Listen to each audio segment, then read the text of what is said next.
City cable news కి స్వాగతం.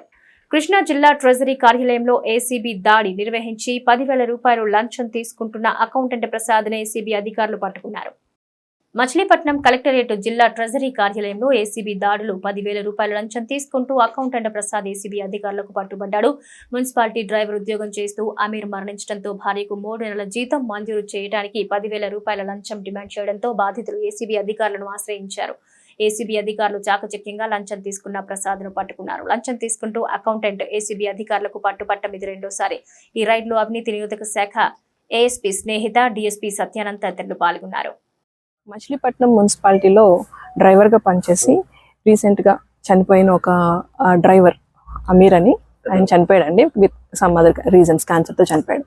ఆయన వైఫ్కి కాంపన్సేటరీ గ్రౌండ్స్లో ఇక్కడ ఒక జాబ్, పార్క్ మజ్దూర్గా జాబ్ ఇవ్వడం జరిగింది. ఆవిడ జనవరి నుంచి ఇప్పటి వరకు 3 months వర్క్ చేశారు.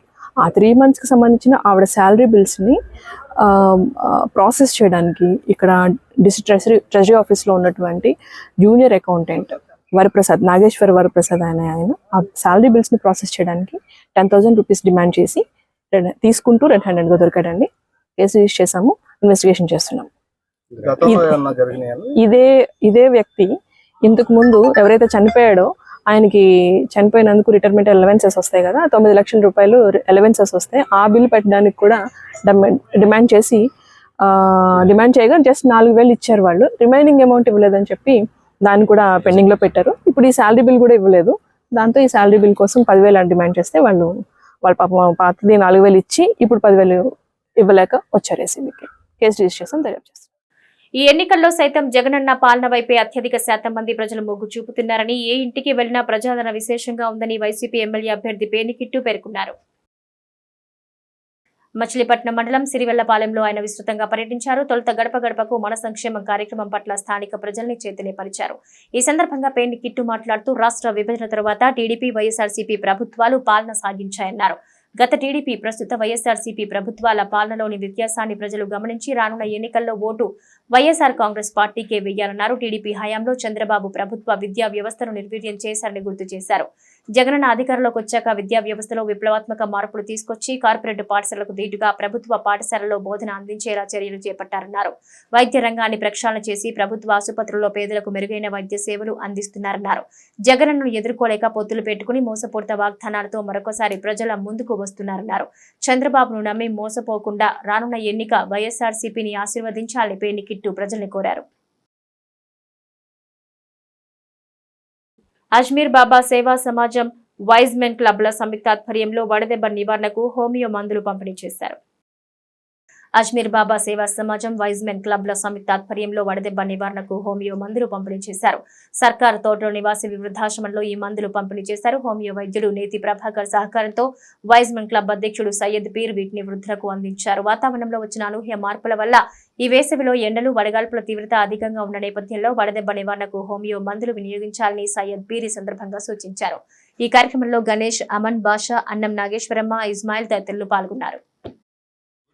ఆదరించండి, ఆశీస్సులు పొందండి.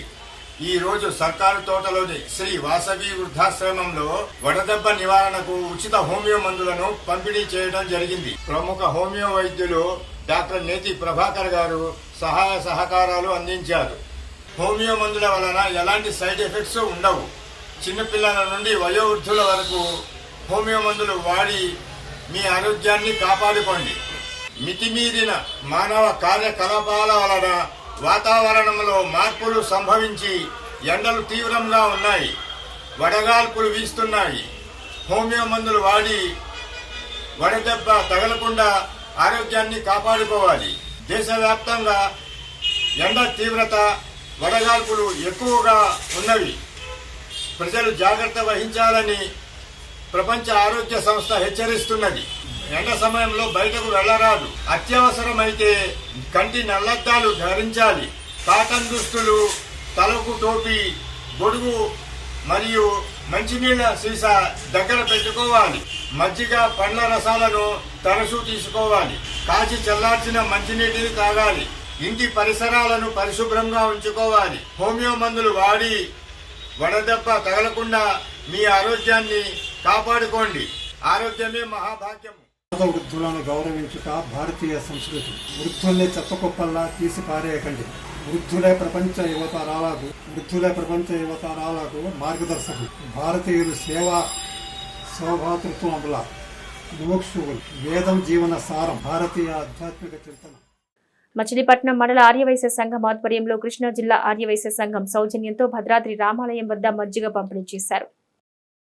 మచిలీపట్నం మండల ఆర్యవైశ్య సంఘం ఆధ్వర్యంలో కృష్ణా జిల్లా ఆర్యవైశ్య సంఘం సౌజన్యంతో భద్రాద్రి రామాలయం వద్ద మజ్జిగ పంపిణీ చేశారు. శ్రీలక్ష్మీ నృసింహ సోమయాజీ వైశ్య సమాజం వైస్ ప్రెసిడెంట్ తుమ్మలపల్లి శ్రీనివాస్ సహకారంతో ఈ కార్యక్రమాన్ని నిర్వహించారు. ఈ కార్యక్రమానికి ముఖ్య అతిథిగా కృష్ణా జిల్లా ఆర్యవైశ్య సంఘం అధ్యక్షులు సన్నిధి సాయి, వెచ్చగుప్తా, వేముల శ్రీనివాస్, మానేపల్లి సత్యం, కొల్లిపర బాలాజీ, సత్యనారాయణమూర్తి, కొప్పర్తి రవిశంకర్, ఉదయగిరి సతీష్, జయవరపు ప్రసాద్, మామిడి కిషోర్, ఎండూరి సురేష్, అన్నం అశోక్ తదితరులు పాల్గొన్నారు. బందర మండల ఆర్యవైశ్య సంఘం ఆధ్వర్యంలో బందర మండల ఆర్యవైశ్య సంఘం కన్వీనర్ పద్మనాభ నరసింహమూర్తి గారి అధ్యక్షతన ఈరోజు మజ్జిగ చలివేంద్రం కార్యక్రమం ఏర్పాటు చేయడం జరిగింది. ఈ మజ్జిగ చలివేంద్రం కార్యక్రమం వేసవి కాలం అంతా కూడా ఈ కార్యక్రమం జరుగుతుంది.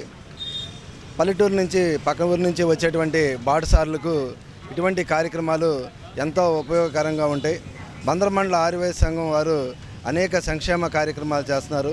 భవిష్యత్తులో వీరు మరిన్ని మంచి కార్యక్రమాలు చేయాలని ఆశిస్తున్నారు. బందర మండల ఆర్యవైశ్య సంఘం తరపున కృష్ణా జిల్లా అధ్యక్షులు సన్నిధి సాయి గారి సూచన మేరకు పద్మనాభం శేఖర్ గారి షాపు వద్ద ఈ ఎండాకాలంలో బాటసారులకు దాహార్తి నిమిత్తం ప్రతిరోజు మజ్జిగ పంపిణీ దాతల సౌకర్యంతో ఏర్పాటు చేయబడింది. ఈ విధంగా ప్రతిరోజు కొనసాగించబడి మరిన్ని సేవా కార్యక్రమాలు బందర మండల ఆర్యవైశ్య సంఘం తరపున చేస్తామని సన్నిధి సాయి గారి ఆధ్వర్యంలో మరిన్ని సేవా కార్యక్రమాలు చేస్తాం. అనారోగ్యంతో నడవలేని స్థితిలో ఉన్న ఉపాధ్యాయుని ఎన్నికల విధులకు హాజరు కావాలని ఎన్నికల అధికారులు ఆదేశించడం సర్వత్రా ఆశ్చర్యానికి గురిచేసింది. అనారోగ్యంతో ఇబ్బందులు పడుతున్న మచిలీపట్నం మున్సిపల్ హైస్కూల్ ఉపాధ్యాయుని సునంద కుమారి కాలికి గాయమై వీల్ చైర్లో ఉన్న సునంద కుమార్ని ఎన్నికల విధులకు హాజరు కావాలంటూ మచిలీపట్నం ఆర్డీఓ ఆదేశాలు జారీ చేశారు. ఎన్నికల విధుల్లో పాల్గొనలేనంటూ సునంద కుమారి ఆవేదన వ్యక్తం చేయగా ఎన్నికల విధుల్లో పాల్గొనాలని ఆర్డీఓ కార్యాలయం నుంచి సిబ్బంది ఫోన్లు చేస్తున్న నేపథ్యంలో వీల్ చైర్లోనే ఆర్డీఓ కార్యాలయానికి వచ్చి సునంద కుమారి గోడు విన్నవించుకుంది. సిటీ కేబుల్ న్యూస్ సమాప్తం.